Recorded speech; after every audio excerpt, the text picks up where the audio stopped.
بسم اللہ الرحمن الرحیم۔ دوستو، اغوا برائے تاوان کے حوالے سے جو اعلیٰ عدلیہ کے فیصلہ جات ہیں اس کی ہم بات کر رہے ہیں۔ 2020 MLD 850 اغوا برائے تاوان کیس میں اگر FIR میں ملزمان کے حلیہ جات وغیرہ درج نہ ہوں تو شناخت پلیٹ کی کوئی ویلیو نہیں ہے۔ شناخت پلیٹ کس چیز کی ہوگی اگر FIR میں جو سٹانس ہے اس کا جو مجھے پتہ ہی نہیں کون تھے یا ان کی یہ شکل ہے پورا، وہ اگر اسپیسیفکیشنز دی ہو ان کے حلیوں میں پھر تو آپ شناخت پلیٹ کروائیں، لیکن ویسے پھر کرانے کا کوئی فائدہ نہیں ہے۔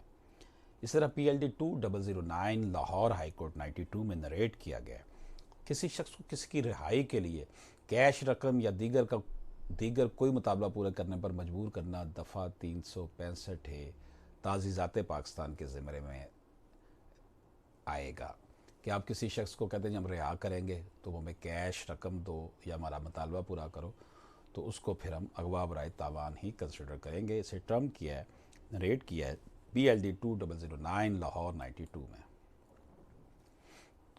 اسی طرح 2017 PCRLJ 160 میں نریٹ کیا گیا کہ section 365A Pakistan penal code case مغویہ نے اپنے بیان دفعہ 164 ضابطہ فوجداری میں اپنے ہمراہ کسی گواہ کی موجودگی کا ذکر نہیں کیا تھا۔